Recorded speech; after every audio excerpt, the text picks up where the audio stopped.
A new world to call. Where? Back to the future. Fala galera, estamos começando mais um Geek Trip. Eu sou o Shazam, é mais que um prazer estar aqui na Rádio JSV. Hoje a gente vai falar sobre um assunto incrível para mim, falar sobre games, né? A gente vai falar sobre o Intellivision. É um videogame da mesma época do Atari, concorrente do Atari, do Odyssey. Mas antes eu gostaria de agradecer à Rádio JSV, à loja Shazam Coleções e aos todos os colaboradores, quem gosta, quem curte acompanhar o nosso programa. Lembrar vocês que vai estar entrando aqui agora um produto novo, o site de descontos JSV Vitrine. Vai ser muito legal, vai vir novidades por aí. Dá um confere na página, nas redes sociais da Rádio JSV.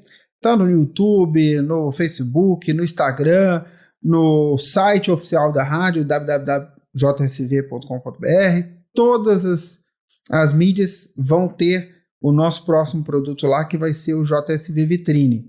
É super bacana, super legal, você vai encontrar vários descontos, promoções, possibilidades de você ir até as lojas, entrar em contato com elas, ver os produtos, vale a pena conferir.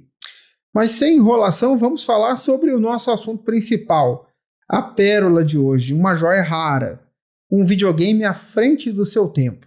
Ele está aqui, eu gostaria de mostrar, eu tenho lá na loja, né, o Intellivision, tá? É um game bem raro da época, ele veio com algumas especificações, hoje a gente vai falar um pouco da história dele, os jogos, os cartuchos, o que ele tinha de inovador, contra quem que ele estava brigando. A gente aqui está com um projeto bem legal, que é fazer programas versus, né? Botar dois tipos de console, dois tipos de personagem, de herói. Hoje a gente não vai falar exatamente sobre essa possibilidade do tema de falar o Intellivision versus o Atari, bem que cabe um programa assim, mas a gente vai falar a importância dele, o que ele veio inovando. Curte aí que vale a pena a gente seguir a história. Bom, o Intellivision, ele foi criado pela Mattel, né? Uma empresa fantástica, a maior fabricante de brinquedos. A Mattel, ela tem uma história interessantíssima. Ela começa com a boneca Barbie, foi um sucesso de vendas. Anos depois, ela teve uma ideia incrível, que era atingir o mercado para meninos também. Então eles idealizaram um carrinho, mas que tivesse uma pegada especial, o carrinho Hot Wheels, um dos mais famosos do mundo, né? Tem esse nome porque o dono pensou em fazer um carrinho de rodas quentes, um carrinho que tivesse uma velocidade diferente de todos os carrinhos da época. A Mattel vinha tendo um sucesso incrível na área de brinquedos. Então teve uma divisão especial anos depois, em 1979, que foi criada a Mattel Electronics, né? É uma subdivisão fundada em 76, na verdade. E ela tinha uma missão muito interessante, rivalizar com os consoles que vinham surgindo na época. Em 72 teve a ideia do telejogo, e na década de 70 foi a criação da empresa Atari, que veio fazer sucesso e explodir mundialmente na década de 80. Né? A Atari estava fazendo um bom trabalho de marketing, conhecido mundialmente pelos jogos Pitfall. Eu trouxe até alguns jogos aqui, né, que fizeram sucesso na época. O ET da Atari, esse é muito legal. Teve gente que não gostou, porque parece que no início da fase é bem difícil de passar. Tem aqui o Year's Revenge. Eu trouxe alguns especiais aqui, até raros na caixa, né, pela época que a gente está atualmente. A gente tem aqui o console da Atari na capinha. Esse jogo aqui é o Planet Patrol. É bem legal a gente ver o estado de conservação, olha. Toda a etiquetinha dele é muito bacana. Encontrar nos dias de hoje uma coisa tão antiga funcionando. Vale muito a pena. Eu tenho aqui uma série de itens da época que a gente curtiu muito para quem tem aí 40, 45 anos. Acho que de 38 a 45 anos, a galera que curtiu videogames, né? Teve muito contato com o Atari e não conhece o rival dele, né? Ele chegou aqui pela Sharp, A Sharp tentou trazer a Atari, mas não conseguiu. E fez de tudo, mas conseguiu fechar com a Mattel. Aí a Mattel veio para o Brasil através da Sharp, só que ela chegou aqui em 83, né? E eles vieram com algumas coisas que rivalizariam diretamente no mercado brasileiro e até no mercado americano também. Um dos jogos mais vendidos é esse aqui, ó, Astro Smash, que na época foi um dos lançamentos assim que bateram os recordes de venda do Intellivision. Eu vou falar para vocês sobre algumas qualidades desse console que, no meu ver, é muito diferente do Atari. O Atari ele tem 8 bits, então a gente tem assim os personagens fazendo diversas coisas num cenário parado. O Intellivision não, ele tinha já uma interatividade, o cenário mudava, ele vem com uma memória de 16, um processador de 16 bits, vem com memória, 3 canais de som, tem uma qualidade superior que seria comparado ao Mega Drive, anos à frente, né? E ele tinha até um controle muito diferente, eu vou mostrar para vocês aqui, ó. Esse controle, você tinha que mexer aqui, ó, nesse cursor aqui, ó, ele tinha uma amplitude aqui de movimentação na tela muito superior à manete, o joystick do Atari. Vem com esse tecladinho alfanumérico aqui, uma película. Você até colocava um papelãozinho de cada joguinho desse aqui, com as funções de cada jogo aqui. Vem com botões nas laterais. É muito interessante. Esse console está funcionando, tá? Ele tem até uma história especial de como eu consegui esse console. Eu vou contar para vocês mais para frente. Mas eu gostaria de dizer para vocês que ele tem um design totalmente diferente do Atari. Que no próximo bloco eu vou mostrar para vocês aqui um Atari nacional, que é um clone, na verdade, o Super Game, tem algumas especificações um pouco diferentes do Atari, mas na mesma qualidade, né, para ver como impactou no mercado e qual que rivalizava, tá bom? Vou pedir para vocês segurar um pouquinho aí, daqui a pouco a gente volta. Estamos de volta, galera, aqui no Geek Trip, falando sobre o Intellivision, mas eu gostaria de falar um pouco também sobre seu rival, os jogos que tinham, o porquê que o Intellivision não é tão conhecido assim no mercado mundial ou brasileiro, né? Ele chegou aqui em 83. Uma coisa interessante sobre isso é que ele teve 15 mil unidades vendidas no mesmo ano, em dezembro de 1983. Uma coisa interessante do Atari, né, que rivalizava com ele, é que o Atari tinha grandes nomes, como o Pitfall e tal. Eu trouxe até um joguinho aqui para mostrar para vocês, também bastante conservado na caixinha, tá? Ó, um papelzinho ainda intacto da Dacta. Esse aqui é um cartucho que não é da Activision, mas é da Atari, que tinha um marketing muito mais forte do que a Intellivision. Mas a Intellivision fazia algumas coisas interessantes que hoje em dia a gente, acho que aqui no Brasil não é permitido mais você fazer uma propaganda colocando o seu concorrente como referência. E a empresa, a Mattel, fez isso nos Estados Unidos. Teve um ponto interessantíssimo aí.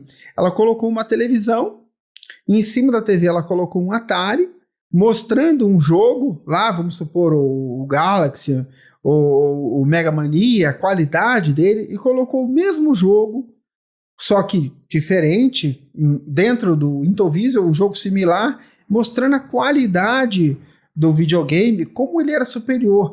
Tinha 16 cores, 3 canais de som, não era aquele cenário estático, que muitas vezes você vê em alguns jogos da época de 8 bits, um cenário estático, e o personagem passando as dificuldades do cenário. Já no Intellivision não, você via uma dinâmica de cores, de interação, o cenário se movimentando, uma coisa inigualável para a época, né? Eles colocaram no mesmo comercial os dois videogames lado a lado, mostrando a qualidade técnica superior da Mattel à da Atari. É interessantíssimo. Uma coisa interessante também sobre a qualidade desse aparelho é que ele vinha com coisas específicas, acessórios específicos.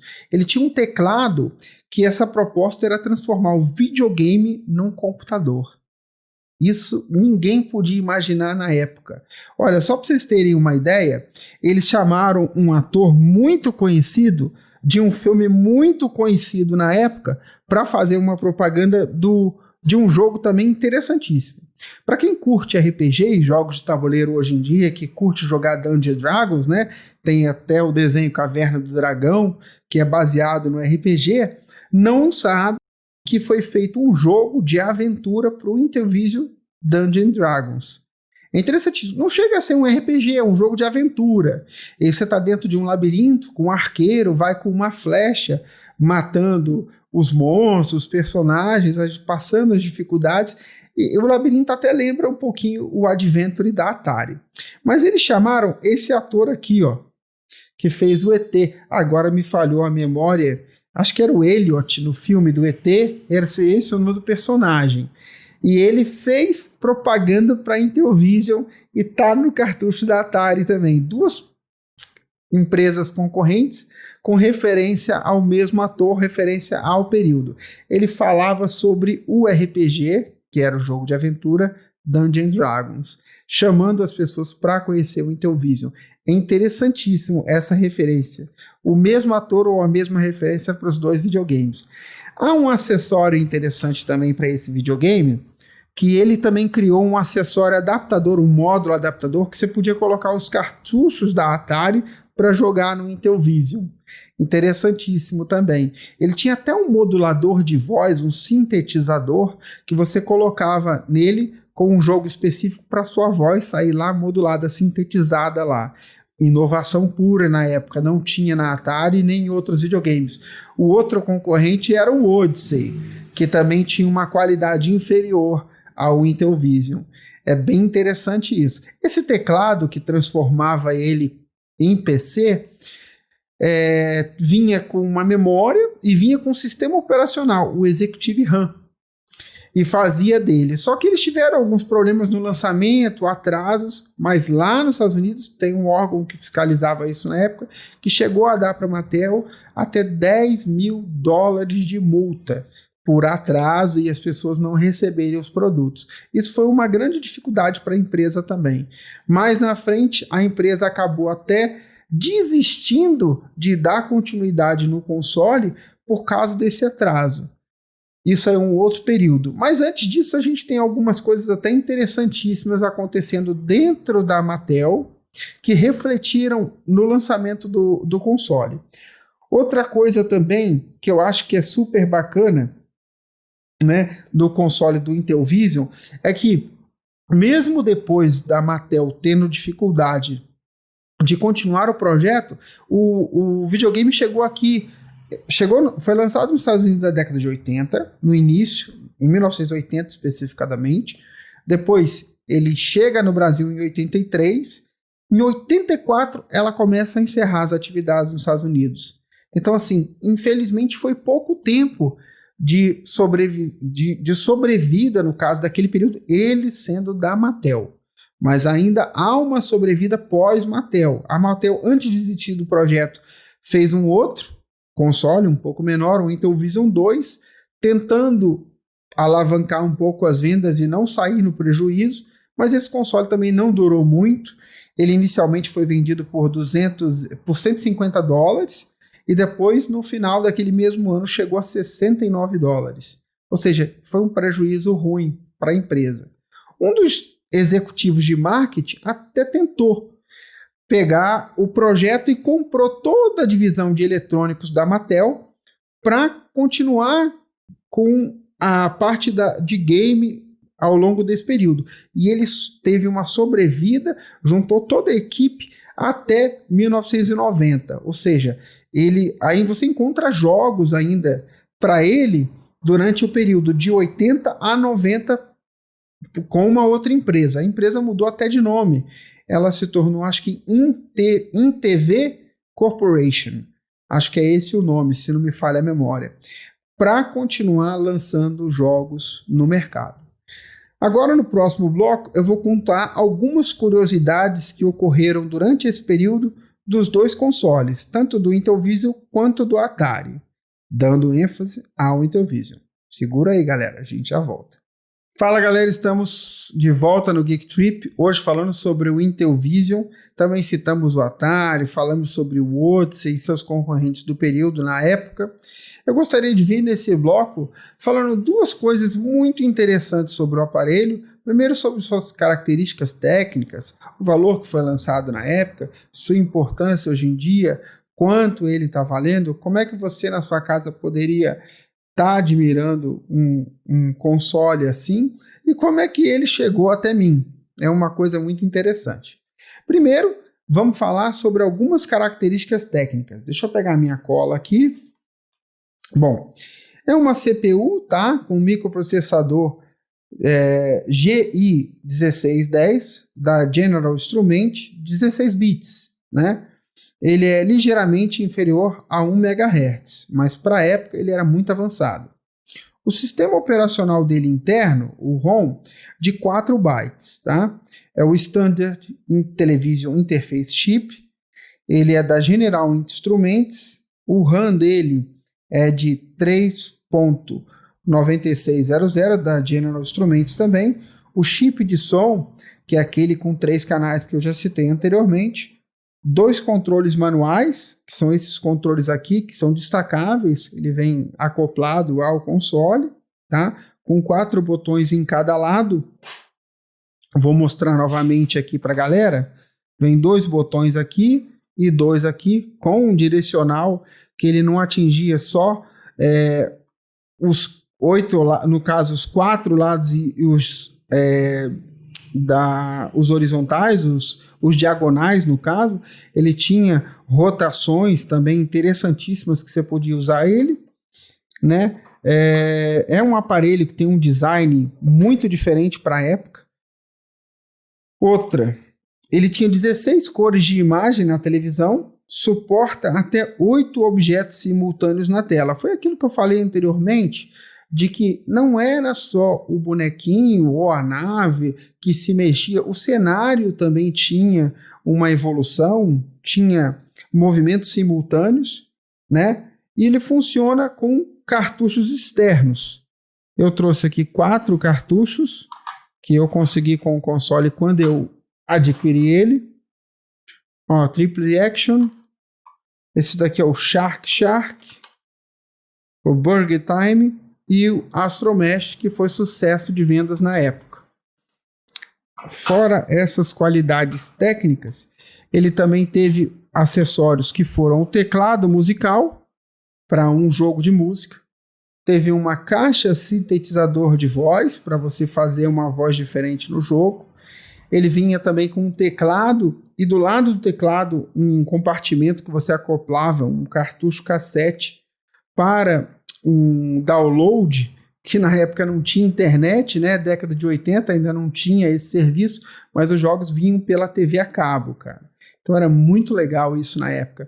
Você poder baixar um jogo pelo cabo da televisão. Como isso era incrível, né?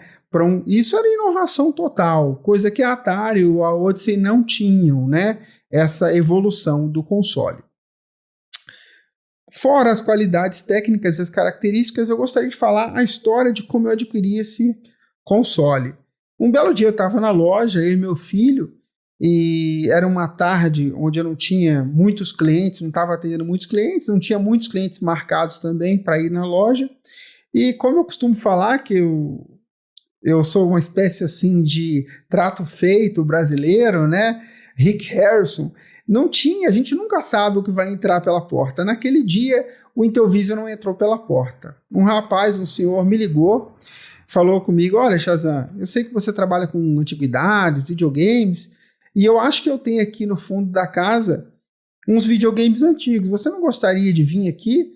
Eu recebi o chamado pelo telefone, fechei a loja com meu filho que tem 6 anos, entramos no meu carro, igualzinho Caçadores de Relíquia, aquele programa do History, e a gente foi pegando a estrada velha de Tremembé, próximo aqui de Taubaté, para quem conhece, aqui no interior do estado de São Paulo, e a gente foi num condomínio. Chegando nesse condomínio, Fomos na última casa, entramos num porão assim para procurar os consoles. Eu achei 4 consoles lá. Os outros 3 eram consoles comuns, que eu vejo sempre. Mas quando eu vi o Intel Vision, meus olhos brilharam. E eu falei assim, nossa, cara, como você conseguiu isso? Ele falou assim, não, eu adquiri há muitos anos atrás, e ele já era um senhor, e ele falou assim, eu comprei na década de 80 e tal. Provavelmente é uma das poucas pessoas que comprou as 15 mil unidades vendidas aqui no Brasil. E ele falou assim, eu joguei e tal, tem esses 4 cartuchos.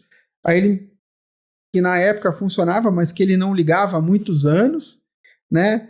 E assim, foi uma emoção para mim sentir que eu tinha saído da loja para poder achar nos fundos da casa de alguém um videogame parado, uma relíquia. O que eu costumo falar que é uma pepita de ouro, né? Tem gente que investe em ações, tem gente que investe em ouro, tem gente que investe em produto bancário, eu invisto em antiguidades, eu compro, vendo, troco, e eu sou um entusiasta, eu gosto mais de achar do que, na verdade, qualquer outra coisa. Esse fato marcou muito porque eu estava com meu filho e ele estava lá comigo vendo os videogames. Espero que eu passe isso para ele em algum momento, que às vezes é muito fácil a gente falar assim, não, eu achei, ou eu comprei, ou eu vi pela internet. Hoje você pode achar esse aparelho no Mercado Livre aqui, ou no eBay, alguém que esteja se desfazendo dele, então você não foi muito até o videogame, você não achou, não teve uma caçada, você não sentiu a emoção de achar e ter a dúvida, será que funciona? Será que não funciona? Será que eu vou comprar dessa pessoa aqui, vou ligar na minha televisão e ele vai dar o sinal? Toda essa emoção de você encontrar algo valioso, de você pesquisar, procurar, saber a história, procedência, como ele chegou até as mãos da pessoa que você adquirindo, tudo isso eu senti naquele dia.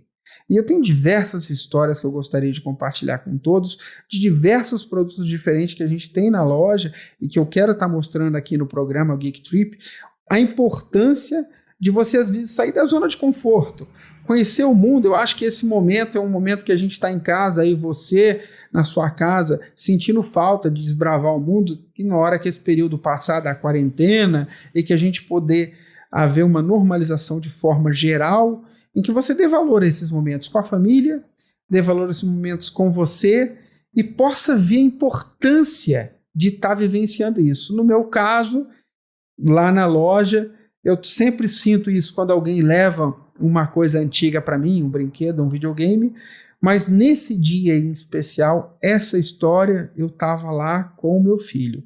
Foi incrível, foi incrível. Ter achado o console. E a sensação foi mais incrível ainda quando eu cheguei em casa e liguei ele, que eu só tinha visto pela internet, eu não tinha tido ainda, e eu só gostaria de agradecer quem me vendeu, gostaria de agradecer também as pessoas que estão aqui me assistindo, que estão acompanhando a programação da Rádio JSV, que gostam do programa, aos nossos antigos patrocinadores, desejo toda a sorte do mundo a eles, que lutem, que nesse momento a gente vai passar por cima e quem tiver de pé vai sair mais forte dessa. Muito obrigado a todos. Logo estaremos de volta.